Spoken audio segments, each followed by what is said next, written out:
météo, je suppose que c'est pareil, tu vois. Ils mesurent l'épaisseur du manteau neigeux, savoir comment il va fondre et tout ça. J'imagine que si tu poses des capteurs... nous on le fait puisqu'on le mesure. Il y a encore des gens qui vont sur le terrain, qui font des coupes dans la neige, qui font remonter les informations. Parce que EDF le prend en compte. C'est-à-dire, il y a eu des... Je crois que c'était Serponçon, où il y a eu une mauvaise estimation. Et du coup, Serponçon était tout vide parce qu'en fait, il ne se remplissait pas. Et en fait, c'est ce que me dit le climatologue, c'est qu'il y avait un manteau neigeux fantastique. Et en fait, ils ne savent pas où est passée la neige. Elle n'avait jamais tombé. Non, mais il y a une espèce d'évapotranspiration dessus. Et elle a vraiment disparu. Donc, je ne sais plus sur quelle année c'était. Serponçon était vide, en fait. En fait, il y a une mauvaise évaluation ou une mauvaise évaluation. Une mauvaise évaluation. Mais moi, c'est ce que je me dis. Enfin, moi, c'est pas mon métier encore. Mais je me dis, un opérateur privé, c'est très facile de dire « Ah, j'avais mal estimé ». Ça, c'est hyper facile à dire. Voilà. Donc, quand on est vertueux et qu'on n'a que comme seul intérêt, pas la finance, pas le profit, mais l'intérêt général, on va se soucier de la ressource en eau. Si on commence à dire, ah ouais, mais attends, moi, il y a le changement climatique en ce moment, où je peux faire des erreurs, mais alors là, je peux turbiner, ça va me rapporter. Et encore une fois, là, c'est pas mon métier qui parle, c'est de travailler là-dessus, je me suis fait ces réflexions-là, il y a ces dangers-là, et qu'on est tellement dans le feeling, que c'est trop facile de dire, ah, je me suis trompée, quoi. Voilà. Il y a eu des petits opérateurs, justement, c'était dans le Massif central, je crois, c'était un mec, un barrage, une retenue, et puis en fait, il voulait, parce que ça s'envasait, donc il voulait dévaser, bah, il a ouvert les vannes, puis il a dit, je me suis trompé, quoi. Voilà. Donc, en plus, c'était un pêcheur, hein, donc ça l'a emmerdé un petit peu pour la rivière qui était en bas, mais il voulait dévaser pour refaire son plan d'eau. Bon, ben ça, c'est trop facile, quoi. Voilà. Non, puis il y a un contexte général qui fait qu'on ne peut plus se permettre d'être petit joueur sur toutes ces choses-là. Hein. C'est l'eau, c'est l'énergie, c'est l'alimentation, c'est la qualité de l'air, c'est tous ces trucs-là. Ouais. On ne peut plus laisser... Il faut avoir... Ou soit une gestion publique où tout le monde peut donner son avis. Bon, là, on est dans le pays du Beaufortin, normalement c'est un pays d'eau, sauf que c'est de moins en moins un pays d'eau. Et tout le monde s'aperçoit, à l'automne par exemple, il commence à y avoir des sources qui se tarissent, etc. On ne sait pas, à l'échelle de 10, 15, 20 ans, c'est rien. Dans 20 ans, on ne sait pas, et encore, il y a de l'eau ici, comme s'il n'y en avait pas du tout, mais imaginez en aval. Donc il y a des pays, on a des exemples dans le monde entier, où en Namibie par exemple, les gens, ça y est, ils font la queue, les blancs comme les noirs, ils font la queue avec leur gamelle. L'eau, elle est utilisée plusieurs fois. Tout à l'heure, tu parlais de l'Espagne, ça commence à être un peu bruyère, les nappes phréatiques, elles sont mises à mal de partout. Ils ont même créé un service pour repérer tous les forages sauvages qui se font, pour les reboucher. Pas aussi parce qu'il y a des accidents, mais aussi parce que l'eau, elle fond comme neige au soleil. C'est-à-dire, là, il y a des trucs qui commencent à arriver. Et qui vont... Bon, là, on est tous un peu âgés, hein, la moyenne d'âge de la salle elle est assez élevée, mais si on réfléchit à l'échelle de nos enfants, de nos petits-enfants, là on peut commencer à se poser des sacrées questions. Et même ici dans le Beaufortin. Alors, pourtant, c'est quand même un pays qui a des valeurs, je trouve, qui sait garder les choses en état, et ici il y a encore des forêts, les barrages c'est un plus, mais pour combien de temps, quoi? Ça c'est une question qu'il faut se poser. Et ça pose la question de fond de la marchandisation de toutes ces choses-là. Est-ce qu'on doit laisser le privé s'emparer de tout ça? On a des exemples, hein, les autoroutes, etc. Et on voit ce que ça donne. Parce que l'eau, qu'est-ce qui va intéresser le privé avant toute chose? C'est la production. C'est ça qui rapporte le plus. L'entretien, l'acheminement, etc. Ça, on est moins sûr. La rentabilité surtout. Oui, on dit la même chose. Ce que je m'aperçois, c'est à côté de chez moi, il y a une petite centrale. C'est un privé qui l'a. Aujourd'hui, les prises, elles sont ouvertes. Hein. C'est parce qu'il ne veut pas s'étinceler sa prise, il ne veut pas se faire chier avec tout ça. Donc aujourd'hui, il est peinard, il ouvre ses vannes, il est tranquille. Et puis, c'est une fois que l'eau elle sera bien propre, il remettra en marche. Donc ça, c'est un peu le privé, ça. Hein. Ah bah oui. Non, puis en fonction des besoins, j'imagine qu'ils turbineront surtout quand le cube sera bien cher. Quoi. Enfin, le kilowattheure, par voie de conséquence. Ouais. C'est à la pierre, une prise d'eau. Sur l'eau, il y a aussi la neige artificielle en fait qui pose problème. Ah bah là, on est dans un sujet qui fâche en fait, puisque le tourisme. En fait, c'est une question. Moi, c'était une question vraiment que je me posais, et de pouvoir aborder nos experts, qui sont très factuels en fait. Voilà, ils se posent pas la question suivant j'ai envie, j'ai pas envie. C'était du factuel. Et, ce qu'elle me dit, c'est que la neige artificielle, alors premièrement, c'est le prélèvement qui est fait, il est minime par rapport aux autres usages de l'eau. Et deuxièmement, c'est toujours de l'eau qui retourne. Elle n'est pas polluée, elle n'est pas polluée. Et ça a un coût. Et ça a un coût en énergie. Hein, elle est polluée. Après, moi, ce que j'ai vu, ce qui m'a plus fait halluciner, c'est qu'il stocke la neige maintenant. C'est-à-dire qu'il la recouvre sous la paille. Si par exemple cet automne vous n'avez pas beaucoup d'eau, s'il y avait de l'eau stockée, de la neige stockée ou de l'eau stockée, c'est quand même plus pour... Oui, ça retarde l'arrivée dans la nappe phréatique. Voilà, c'est quand même plus pour boire l'agriculture plutôt que pour le tourisme. Enfin, il y aura peut-être des choix à faire aussi. Il y a eu un exemple cet automne, c'est le maire de la Clusac qui a dit je dois choisir entre donner à boire à mes habitants et faire la neige. Donc il a dit je donne à boire à mes habitants. Parce qu'à la Clusac, il n'y avait pas assez d'eau pour faire la neige artificielle. Non mais en fait c'est aussi le risque. C'est que les gros exploitants de barrages d'énergie, par exemple, ils disent ok pour les autres usages, mais on les fait payer.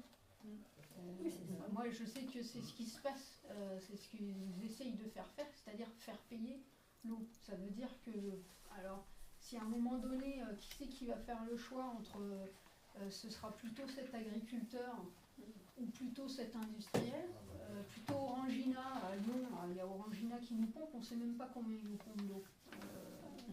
Coca-Cola.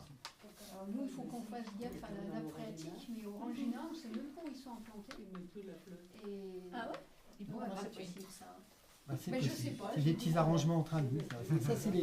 Non, mais ils pompent pas dans des retenues. C'est un peu le privé. Sur Lyon, en fait, il y a une petite particularité, c'est qu'il y a le Rhône, et puis il y a un petit bras qui s'appelle le canal de Jonage. Oui, ça, c'est EDF. Oui. Voilà. Ah, c'est EDF. Voilà. Et par contre, dessous, il y a la nappe du Rhône, donc la nappe d'alimentation d'eau potable de tout le Grand Lyon. Donc, à chaque fois qu'on fait des travaux, des trucs comme ça, on a des piézomètres. Il ne faut pas soit qu'on pollue la nappe, soit qu'on aille baisser, la faire. Voilà.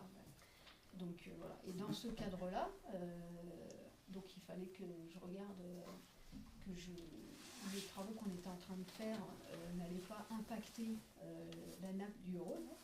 Et puis j'apprends, ah oui, mais il y a le captage aussi d'Orangina. Alors j'ai dit, je sais pas. Alors j'ai regardé, j'ai essayé de taper Orangina, j'ai pas trouvé. Elle dit, ah non, il s'appelle pas Orangina, évidemment, c'est un autre nom. Donc on ne sait pas. Alors on ne sait pas, alors si notre nappe elle fait comme ça, c'est Orangina. Boycotter Orangina. Non, mais c'est juste c'est un petit détail, mais c'est pour montrer que voilà, après il faut que l'eau elle soit gérée par les services publics et pas des industriels entre eux. Oui, mais si les services publics ont l'accès à l'eau, fait partie des 17 objectifs de développement durable. Donc on doit aussi quand même avoir ça en priorité dans la tête. Bien sûr. C'est un bien, ce qu'on appelle un bien commun. Alors c'est un bien commun, ce terme-là, il vient de la France insoumise d'ailleurs. Et c'est marrant parce qu'en ce moment, on en entend beaucoup parler.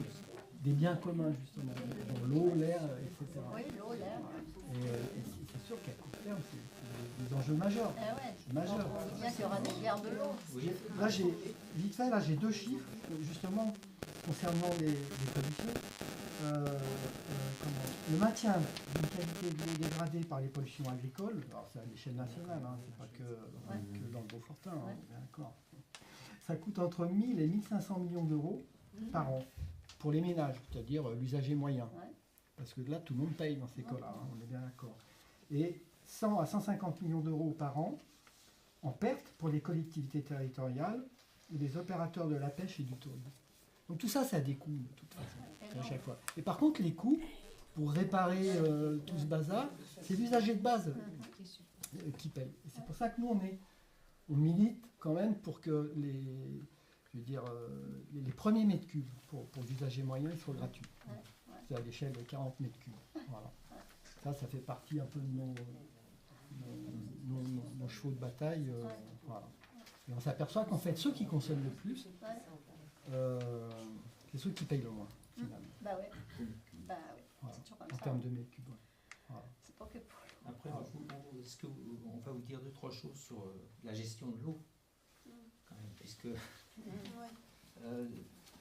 je peux le faire moi là. Oui, bien sûr. Donc la loi NOTRe, nouvelle organisation du territoire de la République, du 7 août 2015, qui a donc été votée après les dernières élections municipales du 23 et 30 mars 2014, a imposé que la compétence eau passe aux communautés d'agglomération au 1er janvier 2020, au plus tard. Obligatoire, une compétence obligatoire. Je fais une parenthèse pour dire que ce qu'on va vous dire là, c'est pas parce qu'on est en train de préparer des municipales, pas du tout. Mais ce qu'on veut, c'est que chacun peut-être soit plus attentif à ça. Plus informé. Et donc jusqu'à présent, la compétence, elle était un peu à qui voulait. Ça pouvait être la commune, par exemple à Caige, Beaufort, Villars, c'était la commune. Les saisies, c'est le syndicat intercommunal. Et puis il y a d'autres coins dans Arles-Isère où des communes s'étaient regroupées. Ugine, c'est une régie communale. C'était une régie communale. Et donc cette loi, elle modifie vraiment très profondément la gestion de l'eau. Et donc sur la Arles-Isère, le conseil communautaire, c'est-à-dire a souhaité que cette compétence, elle soit prise au 1er janvier 2018. C'est pour ça que maintenant, vous commencez à recevoir les factures, c'est Arles-Isère.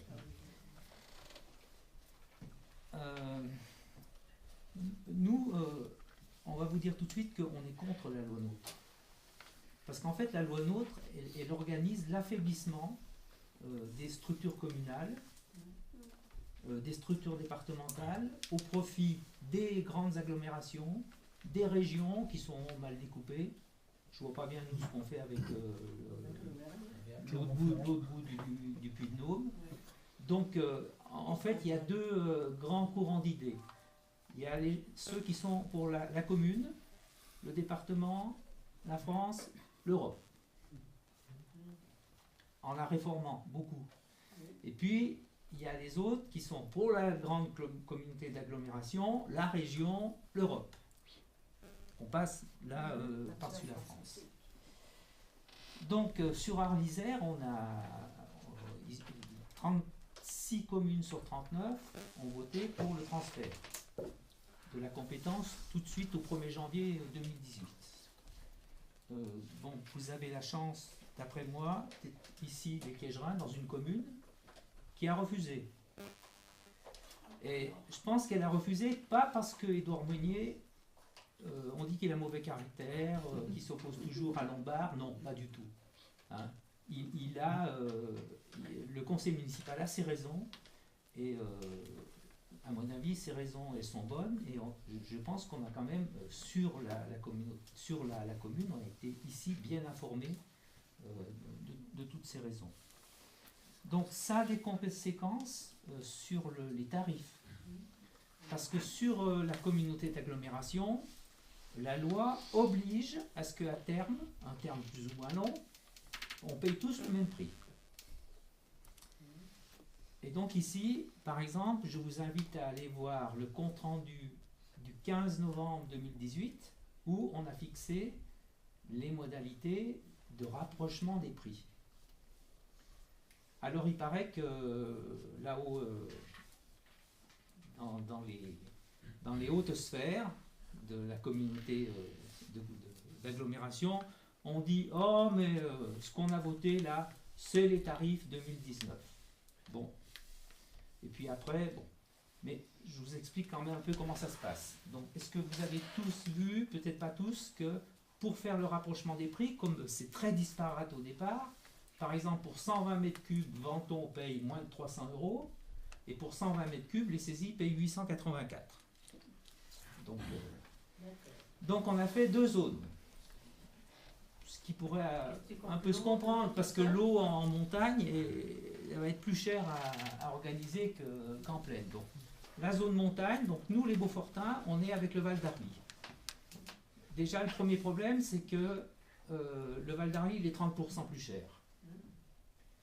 Et quand on voit les tarifs, on va arriver en 2036 au niveau du Val d'Arly. C'est-à-dire que, par exemple, Caige, qui est la commune la moins chère du Beaufortin, elle va payer dans les 520 € pour 120 mètres cubes, toute taxe, et on va monter petit à petit jusqu'à 801 €.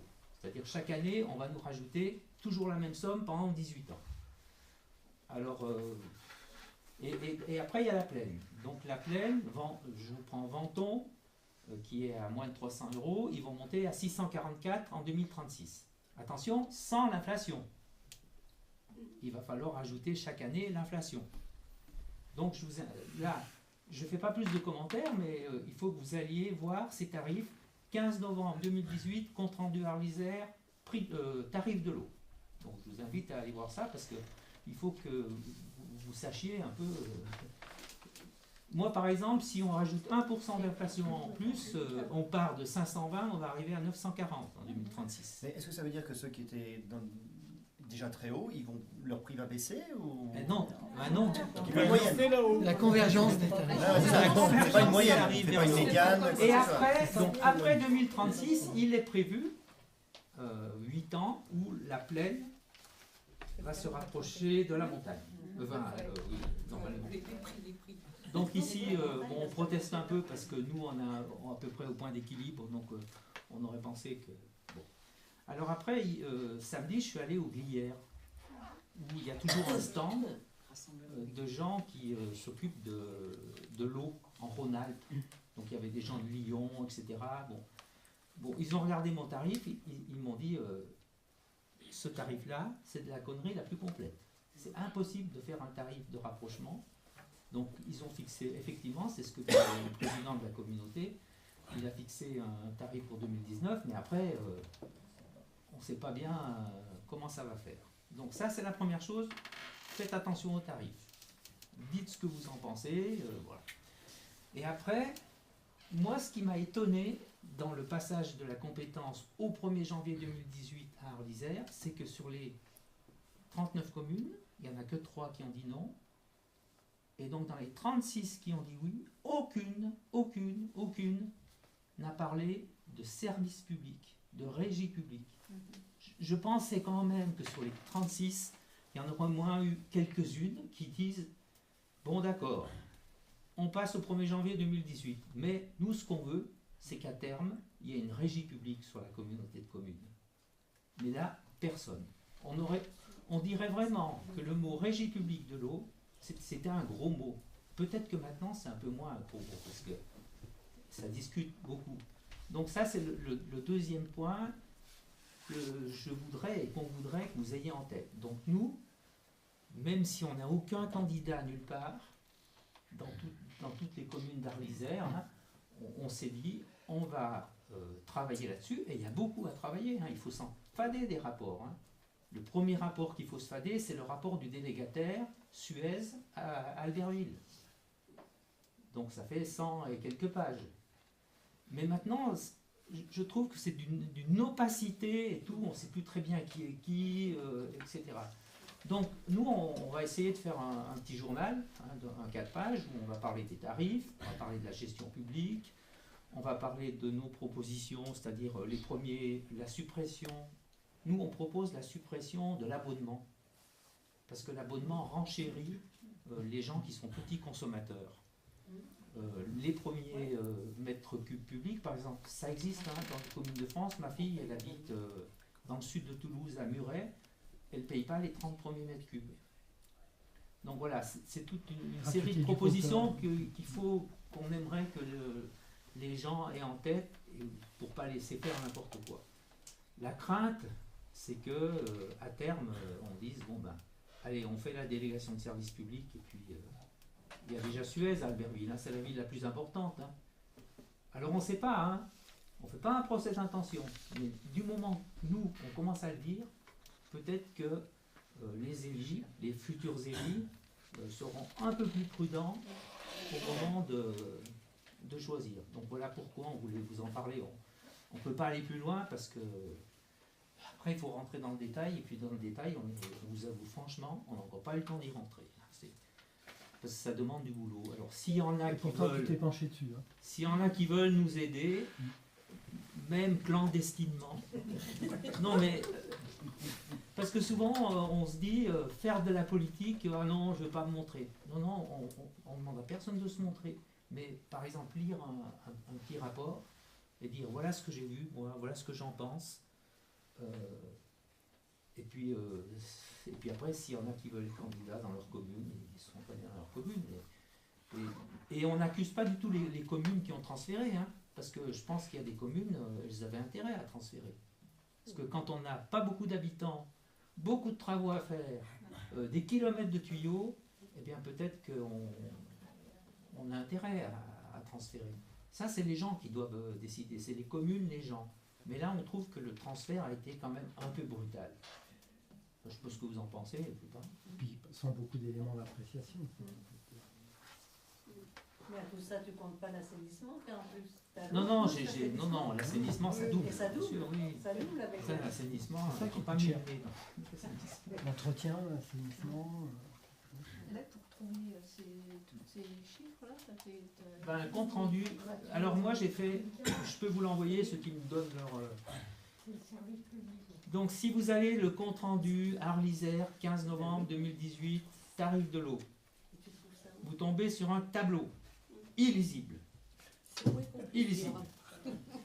Donc, alors moi j'ai repris, j'ai déjà séparé la montagne et la plaine, qui sont mélangées dans le tarif illisible évidemment. Et puis la montagne, je l'ai mis du plus cher au moins cher. Par exemple, chez nous, c'est la partie saisie et Villars est 884 €. Et les moins chers, c'est ici 577. J'ai dit 520. Et puis j'ai mis la plaine. Les plus chers, c'est Césarches, 588. Et les moins chers, c'est Venton. Après Venton, hein, il y a encore des histoires à Venton. Hein. Donc nous, la montagne, on va monter jusqu'à 801. Il y a encore une dérogation pour les Hauts-de-Luce et les saisies, quoi. Parce qu'il doit y avoir encore dans la loi, il faudra regarder, il y a des dérogations. Parce que situation particulière, dérogation, je pense. Donc, nous, 577 jusqu'à 801, sans l'inflation. Et la plaine, 600, ils vont arriver à 644, c'est-à-dire un peu au-dessus de ces arches, sans l'inflation. Alors après, tout à fait perfidement, j'ai mis une colonne supplémentaire, c'est-à-dire j'ai dit qui est-ce qui avait la gestion en 2017. Et vous pouvez faire passer c'est toutes les délégations de services publics. Alors bon, ça n'a rien de scientifique, hein, parce que c'est possible que les délégations de services publics, elles tombent sur des communes où il y a beaucoup de choses à faire et tout, mais quand même, que ce soit la plaine et la montagne, c'est les DSP qui sont les plus chers. Et ça correspond aux statistiques nationales qui montrent que la délégation de service public, c'est-à-dire Veolia, Suez et tout, c'est environ 15 à 16% de plus que, parce qu'ils payent des impôts, chose qu'une régie ne paye pas parce qu'ils payent des actionnaires, Des taxes, etc. des actionnaires. Mais en France, il y a quand même une tendance au retour à la régie publique, à la gestion publique. Tout avait les chiffres. Ouais, en France, il y a 35 000 services d'eau et d'assainissement. Il y en avait avant la LONE, maintenant il y en a Voilà, enfin, moins. il y en a 11 800 qui sont privés. Donc il y a quand même encore une grosse majorité de... Mais je rajoute tout de suite, les 11 000 sur 35 000, ils gèrent 60% de la population, parce que plus l'entité est grosse, plus on donne au privé. Moi, c'est ce qui m'a fait tilt tout de suite. J'ai dit, oh là là, je sais qu'à Beaufort, on va rester régie publique, à Liège, mais Arlisère... Rien que sur les compteurs. Oui. Un truc complètement contre-intuitif, hein, c'est qu'à Nice, Estrosi est revenu Oui. en public, c'est pour dire. Oui, non, mais je veux dire, le retour à la régie publique, effectivement, il n'est pas toujours lié, il n'est pas lié à la couleur politique. Hein. Hier, je discutais avec des gens des pays de Gex, et ils ont créé un comité de gens, de citoyens, il y a quelques années. Avant le renouvellement, c'était le 1er janvier 2017. Le pays de Gex, c'est un pays très riche, c'est pas des maires de lutte ouvrière. Hein. Non mais c'est vrai. Eh bien, ils ont travaillé, ils ont démontré à la communauté de communes qui avait déjà la gestion, il fallait revenir à la gestion publique, et ils reviennent à la gestion publique. Et ça a démarré avec des citoyens qui sont aussi emparés du problème et qui ont travaillé dessus et qui ont fait des propositions au départ. Ouais, ça s'est pas fait tout seul, c'est des gens qui ont... Je voulais donner un exemple aussi, on parlait tout à l'heure du Saint-Ponçon. À Embrun, la commune d'Embrun, il y a eu effectivement un comité d'usagers qui s'est battu pour le passage en régie, et la municipalité d'Embrun, il y a 3 ans, 4 ans, est passée en régie, c'était avant Veolia. Donc elle est passée en gestion publique, au lieu d'être en délégation. Parce que nos termes techniques, la délégation, tout le monde ne sait peut-être pas ce que ça veut dire. En gros, délégation de service public, ça veut dire que la commune, qui a de toute façon normalement, maintenant avec la loi, ça va être les communautés de communes, et les communes qui ont cette compétence, la compétence de gestion de l'eau, elles le délèguent à un privé. Quand on dit SP, ça veut dire qu'on délègue à un privé. Et on met en concurrence les privés pour déléguer. Mais on sait que, en moyenne, et statistiquement c'est prouvé en moyenne nationale, que lorsque l'eau est gérée par les privés en délégation, en général, ça coûte plus cher aux usagers